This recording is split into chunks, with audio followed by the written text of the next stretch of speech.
One day, Edward clanked into a siding to have a well-earned rest. He had just finished running a load of stone trucks after pulling a passenger train. He knew he was greatly valued by the Fat Controller for being a very versatile engine, but it was clear that he couldn't handle everything alone. As he sat in silence, he heard a familiar whistle. A long goods train rattled into the yard and came to a stop close by. The engine hauling it carried a tender like Edward and was even the same size as him, but he wore a striking coat of red paint.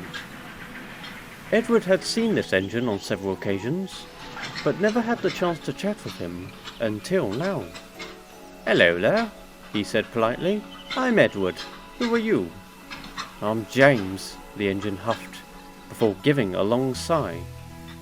Edward then noticed just how red his face was. "Busy day, I assume?" "That's putting it mildly. I've been on goods all day, and these trucks are a nightmare. Wouldn't mind at least one run with coaches today." "Oh, I can understand that feeling," replied Edward. "Still, glad to see you're managing the best you can. I'm sure you'll have plenty of passenger trains ahead of you. You pull them quite well, from what I've seen." Though still feeling a little grumpy, James smiled at the compliment. He left the trucks and went off to find his next train.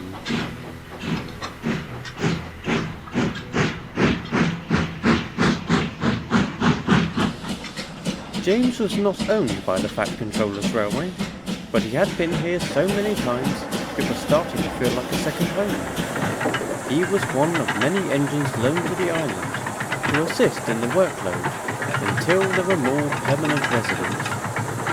He assumed he was brought back so frequently due to his status as a mixed traffic engine, someone capable in all work, be it passengers or freight. Despite this, it didn't take long for James to favour one over the other. He considered himself the perfect fit for coaches due to his unique and, in his words, splendid paintwork. Something that didn't belong with filthy trucks. Recently though, pulling passengers seemed like a rarity, and James was having a hard time seeing his boiler and brass dome being smudged in dirt and dust.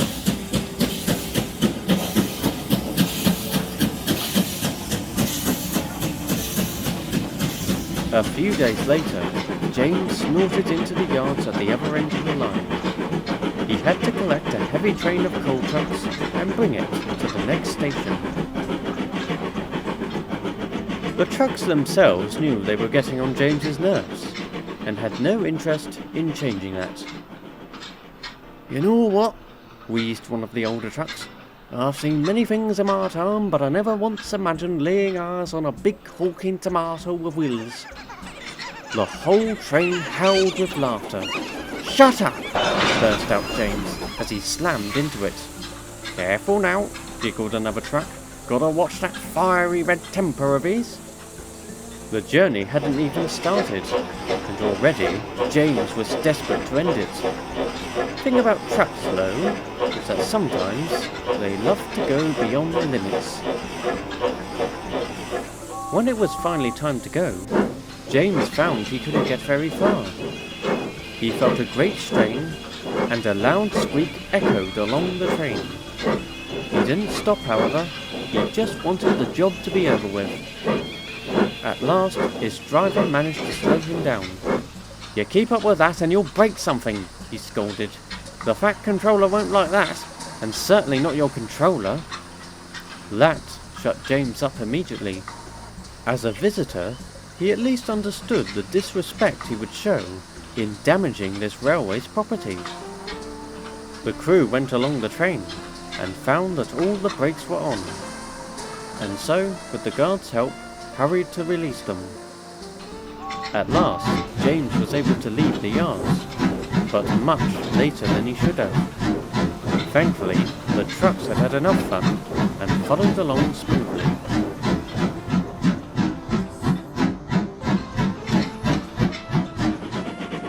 Now on the main line, James was more sad than cross.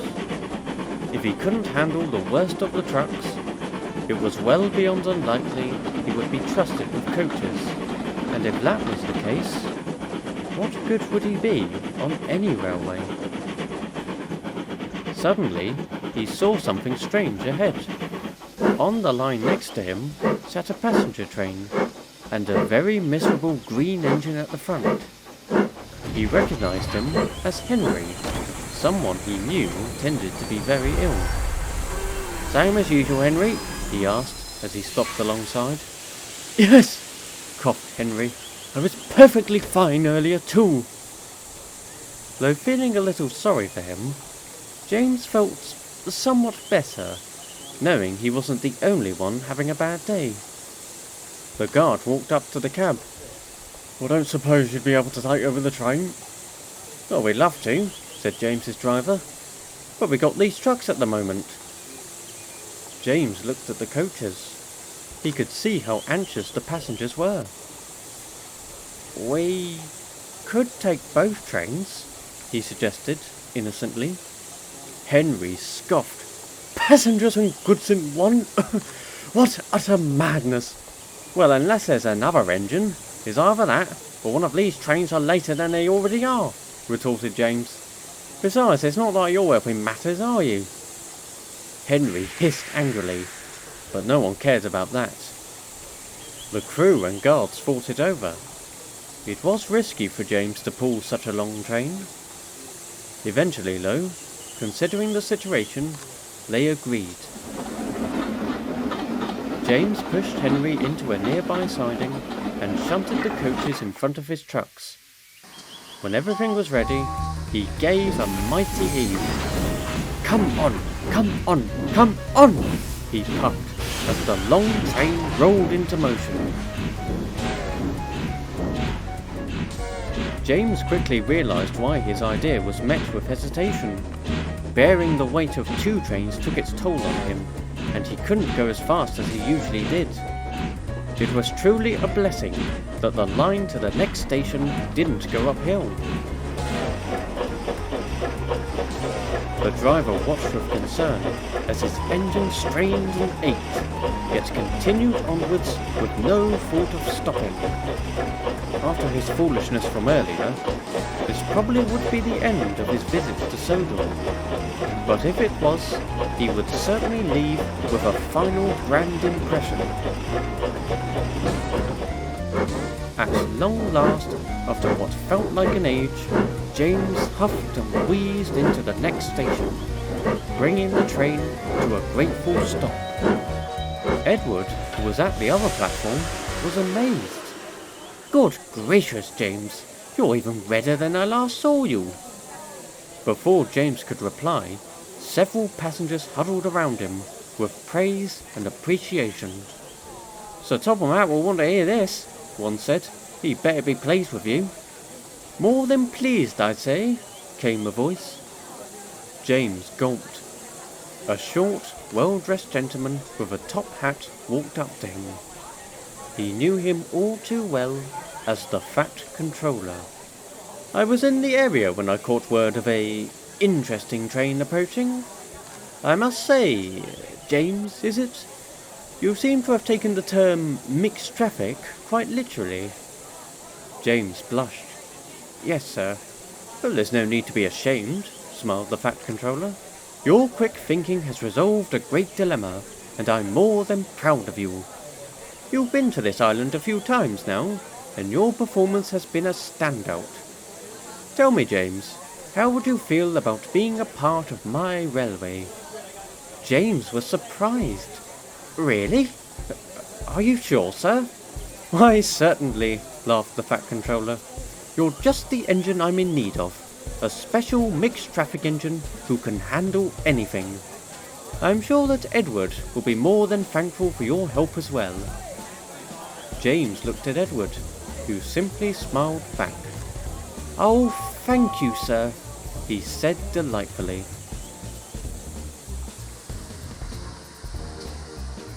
So that afternoon, James went to the works to have his new number painted. A big shiny number 5 on his tender. He was very happy to have a new home, and was looking forward to tomorrow. However, it's safe to say that his first day as a Fat Controller's engine didn't go all that smoothly.